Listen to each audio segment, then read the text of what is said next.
Leonel Fernández. Bien, señores, miren, a veces la propia familia no conoce los méritos de sus padres.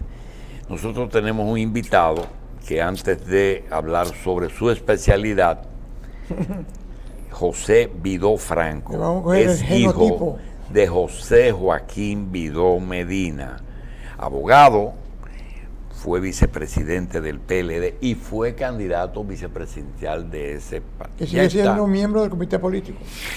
Es miembro del comité político, es un exponente de lo que fue el PLD, pero yo tengo una historia anterior de Vidó. Vidó se hizo abogado siendo sastre y siempre fue un hombre correcto. Sigue siendo correcto. La historia lo va a reconocer así: formal, correcto, sí, poco apasionado, sobre todo en vainas de política. Inclusive en un momento dirigió la comisión de ética del partido. Muy bien. Antes de retirarse. Bien. Le damos la bienvenida a un hijo de un gran hombre que educó a su hijo en... Es neurocirujano el doctor, neurocirujano. Abre cabeza. Mira lo que se especializa. Prevalencia de la enfermedad del Parkinson. Porque ahora hay un modelo, bueno, de eso hablará él. Hay una intervención quirúrgica, hay instalaciones de equipos especiales para disminuir la rigidez y disminuir el temblor. Buenos días, doctor. Qué bueno tenerlo por aquí. Buenos días a todos de su audiencia. Lo felicitamos por su genotipo. Gracias por recibirme por tercera vez en su programa. No hay Alzheimer, sí. No hay Alzheimer, doctor. Seguro. No. Y hacerme tener el privilegio de presentarme igualmente por tercera vez con las antecedencias de mi familia. ¿Dónde te formaste? De lo cual me enorgullezco y la conozco muy bien. Sí. ¿Dónde te formaste? Yo soy médico por la Universidad Autónoma de Santo Domingo. ¿De qué año? En el año 89 me gradué. Lo que significa que el 14 de junio pasado cumplimos 30 años de formación médica. Y posteriormente hice la especialidad en neurocirugía en la Universidad Federal de Sao Paulo, en Brasil, e hice también una subespecialidad en neurocirugía funcional y estereotáxica de la misma Universidad Federal de Sao Paulo. Qué bueno. Esto fue... De ahí viene tu interés por el Parkinson. De ahí viene mi formación en el tratamiento por medios quirúrgicos de las alteraciones funcionales del cerebro, que es la subespecialidad neuroquirúrgica que atrae. Definamos Parkinson primero para que la gente que nos está viendo sepan, sobre todo que no que todo el que tiene un temblorcito tiene Parkinson, porque hay una epidemia y una crisis de pánico, donde una gente va a firmar algo y le tiembla la mano y sale huyendo con 40 pastillas. Como hace poco usted mencionó de que cualquier olvido la gente piensa que es Alzheimer. Así mismo. Yo siempre digo que no todo lo que tiembla es Parkinson y no todo Parkinson tiembla. Correcto. La enfermedad de Parkinson es el prototipo de la condición hipocinética, es decir, es la enfermedad que por definición es la reducción del movimiento, del volumen global del movimiento. Y esta reducción del volumen global del movimiento puede en fases tempranas de la enfermedad manifestarse como una fragmentación del movimiento, que es el temblor. La causa de la enfermedad es la reducción de la producción y la calidad de un neurotransmisor que se llama dopamina. La dopamina todo el mundo la tiene, todo el mundo la produce, y la función de ella, entre otras, es la de la facilitación de los movimientos voluntarios, de que estos movimientos sean fluidos, además de que tiene también una parte importante en el placer, en la sensación de placer. La dopamina se produce en los núcleos basales. Se produce específicamente en una región llamada sustancia negra, en la parte compacta de la sustancia negra, que es una estructura que está en la parte más alta del tallo encefálico, llamada mesencéfalo, en la unión del mesencéfalo con el diencéfalo. El diencéfalo es la parte más central de los hemisferios cerebrales. Y por lo tanto no es accesible a cirugía esa área. Sí, muy cercano a esa zona está otra estructura que se llama núcleo subtalámico. Un poquitito más arriba de la sustancia negra está el núcleo subtalámico. El núcleo subtalámico es como si fuese un grano de arroz, que está a ambos lados de la línea media del cerebro. Ahí, al núcleo subtalámico, nosotros podemos llevar un electrodo a ambos lados para estimular la porción dorsal, si la más arriba y posterior del núcleo subtalámico. Si dentro de ese grano de arroz podemos identificar subzonas y ahí llevar un electrodo. Ese electrodo se conecta a un estimulador como si fuese un marcapaso. Esta terapia es la llamada estimulación cerebral profunda, que por sus siglas en inglés se llama Volvamos al DBS. Parkinson, volvamos a la enfermedad misma, que es la parte que el que nos está mirando más le interesa realmente ahora. ¿Qué elementos, criterios se usa para diagnosticar enfermedad de Parkinson? El paciente con enfermedad de Parkinson típicamente es una persona que está al inicio de su condición, en la cuarta, quinta década de la vida, que comienza con una disminución de su ánimo, muchas veces. De los 50 a los 60. Más exacto. Una pequeña depresión, comienza después de esto algo de lentificación de los movimientos. Cambio de actitud. Actitud corporal principalmente, reduce la expresión facial, reduce el balanceo de sus brazos al caminar. Sí. Puede presentar al principio un movimiento involuntario como si estuviese contando moneda con las manos, que es el inicio del temblor. Muchas veces este paciente tiene un lado más afectado que el otro en el cuerpo. Las personas dicen, ¿por qué tú encoges ese brazo cuando caminas? Como si tuviese algo agarrado, como si tuviese algo agarrado debajo en la axila. Y tiene una tendencia a que su centro de gravedad se vaya hacia adelante, lo que le llaman una anteropulsión. Por eso se caen mucho. Reduce sus reflejos posturales, su capacidad para cambiar rápidamente de dirección. A veces tiene dificultad para pasar por lugares estrechos y se congela la marcha. El paciente con Parkinson típicamente no muere por la enfermedad. Los pacientes mueren con Parkinson, no mueren de Parkinson. Lógico está que un paciente portador de Parkinson tiene como si fuese un envejecimiento precoz. La persona con Parkinson tiene un aspecto mayor al que le toca por edad. El tratamiento convencional es la sustitución, proveerle al paciente la sustancia que está en falta. Qué bueno que ustedes cambiaron la dirección de esa conferencia magistral con que iniciamos el programa. Entonces ya estamos con los pies y vamos entonces a concertarle. ¿Te diste cuenta que mover los brazos no es ninguna enfermedad? Sí, también es un ejercicio que uno puede ir haciendo en el quehacer diario. Doctor, tenemos una serie de preguntas con respecto, primero, a unos términos que usa el público, la gente. Diferencia entre Parkinson, Alzheimer, Corea de Hutchinson y baile zambito. ¿Es lo mismo? No, son condiciones diferentes. Tienen la característica común que son enfermedades neurodegenerativas, muchas de ellas. El Parkinson, por ejemplo, el Alzheimer es la principal en frecuencia de enfermedad neurodegenerativa, pero no tiene una afectación motora predominantemente. Eso que usted está señalando tiene que ver con algo que con el doctor Han hablamos mucho. Son enfermedades de etapas de la vida, que al hombre vivir más. Entonces, cosas que no aparecían cuando el hombre vivía 50 años, están apareciendo ahora cuando el hombre vive 70 y 80 años. Es decir, así como el cerebro de que tiene tramos. Es el precio que hay que pagar para vivir 90 años. Pero son enfermedades propias de esa época. Claro. Es decir, que eso podría ser no todas ellas. Podría ser hasta fisiológico en ciertos casos. Bueno, no todas estas enfermedades tienen esa característica, las que usted mencionó, su lista de intereses. En el caso del Alzheimer... No, porque a mí me dijo un urólogo que la hipertrofia prostática en cierta edad casi es fisiológica. Bueno, son dos órganos totalmente diferentes, aunque hay gente que piensa con la próstata. No, me refiero a fisiología. Entonces, en el caso del Alzheimer, por ejemplo, que no es área de mi práctica común, porque yo lo que hago es neurocirugía. Pero se sabe que el factor de riesgo más importante para sufrirla es el avance de la edad. Es decir, mientras más edad tengas, más chance tiene de desarrollarla. En el caso del Parkinson, que es la principal en frecuencia enfermedad neurodegenerativa motora, pero la segunda en frecuencia después del Alzheimer.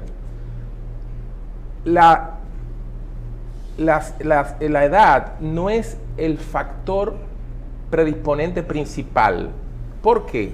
Porque la enfermedad de Parkinson típica es una enfermedad que no ocurre a tan alta edad. Ahora, después de determinada barrera etaria, comienzan a aparecer manifestaciones similares al Parkinson que no son exactamente iguales que la enfermedad de Parkinson típica. Y a eso se le llaman parkinsonismo. Pero cuando usted describía el temblor ahorita, que decía que la gente retrae, hay un fenómeno que se sintetiza en muchachas jóvenes. Te dicen que tengan un ligero temblor. Te dicen, no, que ella se pasmó porque estaba planchando y qué sé yo qué cosa. Y te dicen así. Pero también veo que los que comienzan a temblar esconden la mano. ¿Cuál es la realidad de esas dos? En el caso particular del Parkinson, lo que hace que la persona, como usted dice, esconda la mano, es la reducción del volumen de su movimiento. Recuerde que la definición de la enfermedad de Parkinson es que es una enfermedad hipocinética. ¿Qué es eso? Es reducción del movimiento. Es la enfermedad que por definición es el arquetipo, vamos a decir, de la hipocinesia, la reducción del movimiento. Aunque mucha gente relaciona el temblor al Parkinson y el Parkinson al temblor, al final, en las fases tardías, avanzadas de la enfermedad, los parkinsonianos casi nunca tiemblan y son personas rígidas y lentas. La hipocinesia es la lentificación, ¿verdad? Y la rigidez es la mayor expresión de esa lentificación.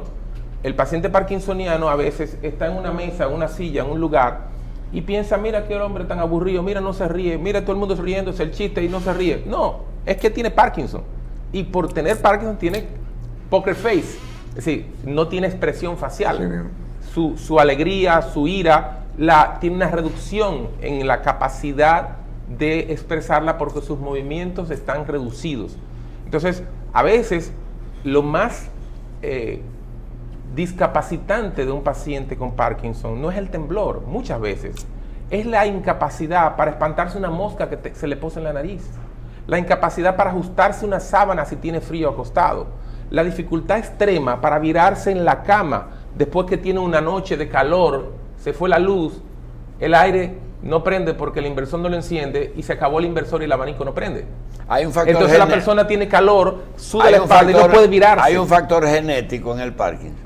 Hay factores genéticos. Aquí hay enfermedades, aquí hay familias que tienen 4 miembros con Parkinson de menos de 40 años. Así es. Temprano. Así es. Muy temprano. Y no es pero sin embargo no es lo más común. ¿Afecta la libido el Parkinson? Sí, pero normalmente aumentándola. Porque las sustancias que se utilizan para mejorar la enfermedad generan un aumento de la libido, igual que aumentan con mucha frecuencia el placer por el juego, producen una condición que se llama ludopatía. Ajá, sí. Los pacientes parkinsonianos en uso sustitutivo de levodopa, que son en la mayoría, se meten en los casinos. Se meten en los casinos. Hay algunos que han perdido todos sus bienes. Todos sus bienes, todo. No fortuna. Porque una cosa es fortuna y otra cosa es bienes básicos para vivir. Hay un amigo de William y mío que en la juventud de nosotros vendía jeringuilla y temblaba mucho, pero entonces vino una droga, eso que usted dice, que le controlaba el temblor, pero el hombre andaba vuelto loco con las enfermeras. Porque estaba lo más probable es que fuese levodopa. Lo más probable es que la sustancia que tomara sea levodopa. La levodopa... ¿Y todavía está vigente? Sí. La levodopa es el... Eso hace 40 años, doctor. Viene combinado con... Sí, viene combinado de diferentes maneras. Viene combinado de diferentes maneras con carbidopa o con benseracida en diferentes formulaciones. Y es, a pesar de que han surgido otras sustancias dopaminérgicas que simulan la función de la levodopa o sustancias que reducen la disponibilidad de otro neurotransmisor que es antagonista de la levodopa, como la acetilcolina, y genera un balance. La levodopa continúa siendo el medicamento que mayor cantidad de síntomas mejora en la enfermedad de Parkinson. Doctor, frecuentemente tú tienes una muchacha que mueve mucho la pierna corporales que nos llame la preocupación porque nos vamos ya para el Parkinson. Sí, como le había dicho anteriormente, la reducción del movimiento global, la reducción de la expresión facial, del balanceo de los brazos, el temblor en forma de cortar monedas, son características que llaman la atención para el Parkinson. Dentro de las formas de temblor, que el doctor Hanna hace un rato cuando me introdujo lo mencionó, hay una gran variedad de formas de presentarse el temblor, pero la característica básica del Parkinson es que es un temblor que ocurre en el reposo, no tanto en la acción o en las posturas. A diferencia, por ejemplo, de otras condiciones que tienen una característica genética y familiar, que es el temblor esencial. Los pacientes de temblor esencial, que aquí hay familias enteras, familias muy prominentes. Doctor, ¿qué avance hay en el tratamiento del Parkinson? Sí. ¿Algún chip ustedes le implantan en la cabeza? Casualmente, esa es la razón de nuestra presencia aquí. Informarle a la audiencia que existe la posibilidad de modificar la expresión de la enfermedad a través de la estimulación cerebral profunda, que es algo que ya hacemos en el país desde el año 2009. ¿En qué consiste la estimulación cerebral profunda? Ya antes yo había venido a este programa a hablar sobre cirugía para la enfermedad de Parkinson y otros movimientos anormales, consistente en generar pequeñas lesiones en núcleos cerebrales que estaban, vamos a decir que exacerbados por la falta de dopamina. Sí. A ese tipo de cirugía que aún todavía hacemos, que se llama cirugía ablativa, que consiste en no hablar, sino en lesionar o una porción pequeña en el tálamo o una porción pequeña en el globo pálido interno. Se le hizo a Cassius Clay, a Muhammad Ali en La Habana, ¿verdad? No tengo conocimientos a ciencia cierta de esto, porque hay mucho de rumor ahí. Pero se hace mucho en La Habana, lo hacemos aquí también. Esta cirugía llevaba una preparación que es la estimulación previa, porque el aparato que genera la lesión es un generador de radiofrecuencia. Entonces, el generador de radiofrecuencia, antes de usted realizar la lesión en el núcleo en cuestión, tiene que estimular para verificar que está en el lugar correcto. Entonces, unos neurocirujanos franceses se dieron cuenta que cuando estimulaban, mejoraban los síntomas y comenzaron a elucubrar. ¿Por qué en vez de lesionar no simplemente estimulamos? Y ellos diseñaron el estimulador cerebral profundo, que pasó a sustituir en la mayor parte del mundo, principalmente el mundo industrializado, a las lesiones. ¿Por qué? La estimulación cerebral profunda tiene la versatilidad de que, como usted no lesiona, el procedimiento que se hace en el acto y que mejora al paciente puede ser modificado en el futuro, ajustado, dependiendo de la exigencia nueva que el paciente presente en la medida en que su enfermedad degenerativa avance. Todo eso se hace con el paciente despierto. Todo eso se hace con el paciente despierto, bajo anestesia local y sin sentir dolor. Ajá. Entonces, la estimulación nos permite, debido a la característica física del dispositivo de estimulación, que tiene en su punta el electrodo 4 contactos, ajustar el contacto que vamos a utilizar. Podemos utilizar el más profundo, el segundo, el tercero, el cuarto, combinaciones entre ellos. Pero además podemos modificar el parámetro físico de estimulación basado en aumento o reducción del voltaje para estimular. Podemos también modificar la amplitud del pulso o la frecuencia de la onda que estimula y hacer diferentes resultados de una cirugía que se hizo en un momento determinado. Entonces, al no generar una lesión per se, la estimulación permite que los procedimientos se hagan bilaterales. Con las lesiones podemos hacer una lesión de un lado, pero al mismo tiempo no podemos trabajar el otro lado. Recordemos que los síntomas que se presentan en el cuerpo del lado izquierdo tienen su génesis en el lado derecho del paciente y viceversa. Entonces, ¿qué resulta? Que la estimulación permite que el paciente después de operado pueda seguir obteniendo año tras año el beneficio de esa terapia que se hizo en determinado momento. La diferencia es que hay una batería que tiene una duración finita. Esa batería se coloca por medio de un conducto debajo de la piel hacia una zona debajo de la clavícula, aquí este hueso del pecho. Como un marcapaso. Como un marcapaso. ¿Cuál es la etapa en que está indicado el procedimiento? Bien, antiguamente se decía de que uno tenía que esperar que los medicamentos no hicieran efecto para que obtener efecto adverso de la medicación. Sabemos que a los 5 años de uso de levodopa, el 70% de los pacientes van a tener algún tipo de efecto adverso o falta de efecto por la medicación, y a los 7 años, el 100% de los pacientes en el uso de levodopa van a tener pérdida de efecto. Entonces, podemos hacerlo cuando llega esa condición, o podemos también evitar llegar a la condición de invalidez para entonces favorecer al paciente. ¿Por qué? Porque se ha demostrado, estudios de grandes cohortes de pacientes operados y de seguimiento de pacientes antes de la cirugía, que cuando uno opera al paciente, antes de que este paciente pierda sus habilidades sociales y su empleabilidad, él las preserva. Pero después de que el paciente ha perdido esto antes de una cirugía y se opera, mejora su condición motora, pero no recupera lo que ha perdido socialmente y laboralmente. Entonces, es importante que el paciente sea operado antes de perder su habilidad para desenvolverse en la sociedad y de perder su habilidad para tener remuneración. Doctor, cualquier enfermedad degenerativa del sistema nervioso, yo sin ninguna consulta me pondría células madres sin averiguar. ¿Qué usted cree de eso? Bien, hay que tener bien claro qué son células madre y qué es lo que la gente le llama células madre. Realmente, creo que el futuro de la medicina tiene mucho que ver con esta línea de investigación. Regenerativa. El futuro. Claro. Pero como dijo el doctor Hanna en la fase anterior a mi intervención, hay muchas cosas que todavía no están bien establecidas.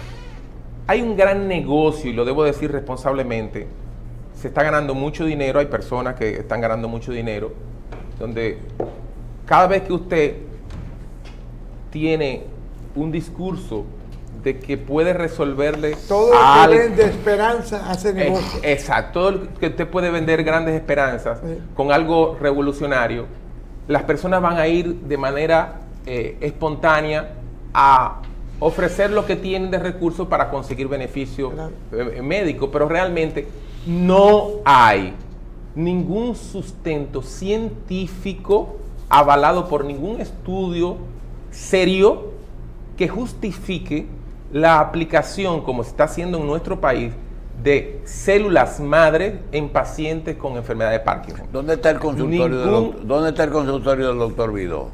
El doctor Vidó, quien les habla, tiene dos prácticas, uno en el Centro de Obstetricia y Ginecología y otro en el Centro Médico Moderno en Los Prados.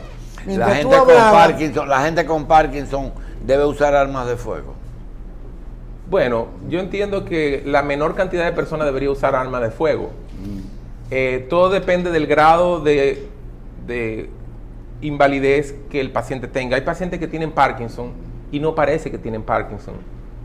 Y hay pacientes que están totalmente invalidados. Eso va a depender de la condición de cada paciente. O sea, es decir, dependiendo de eso que usted dice, porque hemos visto gente con Parkinson como la fiscal Janet Reno, que fue fiscal general de Estados Unidos, padeciendo esa enfermedad durante todo su ejercicio. O sea, hasta hay un nivel de la enfermedad que inhabilita totalmente, o realmente una persona con Parkinson puede tener una vida laboral productiva y activa, dependiendo del área en que se desempeñe. Dependiendo del área en que se desempeñe, realmente puede tener una vida totalmente normal, pero dependiendo también del grado de avance y de las terapias que el paciente esté utilizando y el resultado de esas terapias ya en el estado del paciente. Ya hay terapia física específica para Parkinson en el mundo que te ayudan a mantener tu balance, a no caerte, a coordinar ciertos mecanismos, a tú poder coger un vaso sin derramarlo. O sea, Se ha progresado mucho la terapia de rehabilitación. Hay un temblor esencial, doctor. Sí, hay un temblor esencial. claro. Hay una condición que se llama temblor esencial familiar, en donde las personas comienzan a tener temblor desde muy temprano, a veces en la infancia. Sí. Y la característica de este temblor es que es un temblor que, a diferencia del Parkinson, que ocurre en reposo, el temblor familiar esencial es más en la postura y en la acción.